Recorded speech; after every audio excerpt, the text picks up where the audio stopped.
So I didn't get a chance to make any other videos at Las Vegas at the WISPA Fiber Convention. Wispalooza is the entire week.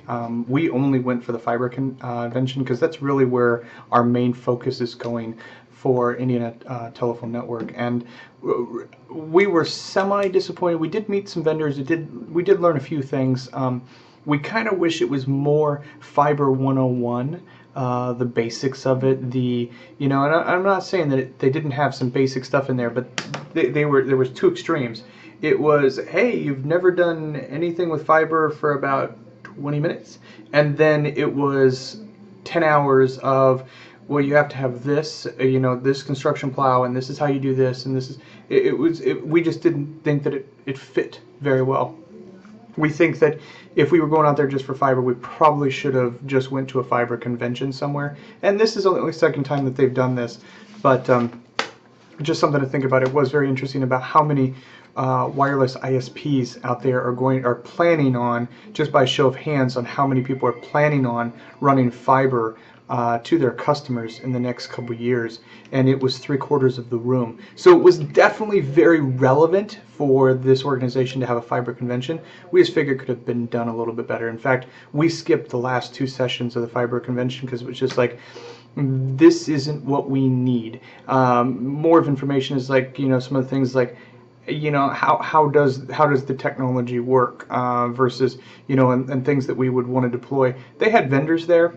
And some of the talks, it was kind of getting kind of boring, even for the fact that they were trying to sell their product, and it's like, yes, I understand it's hard to get a speaker and then not sell their product, because that's what they do. It was like, at the same point in time, it's like, you're going to have to invest some money and put in some money on some speakers that know exactly what fiber is, and this is, so you're deploying wireless customers now.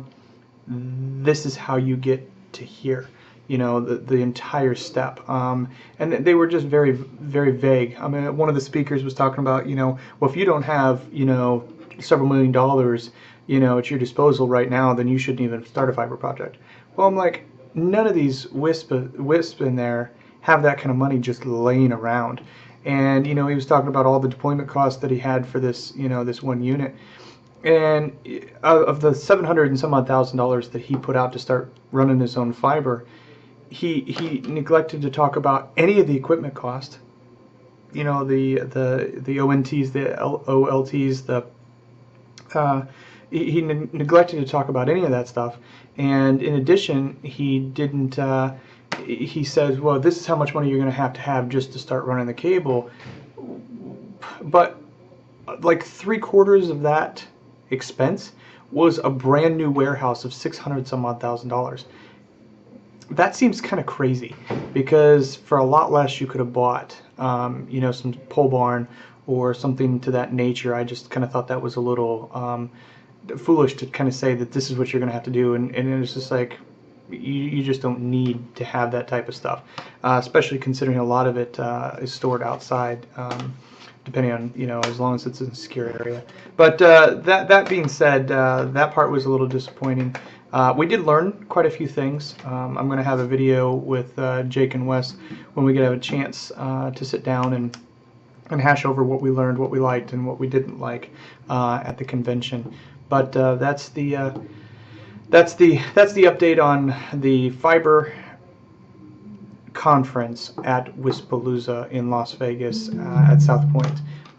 We did not like it also being at South Point, because getting pointed from anywhere to South Point just cost an absolute fortune. The rooms were not really cheaper either, so that part was that part we didn't like it as much. But so whether or not we would go again, I don't know if we would go again, but that's the update.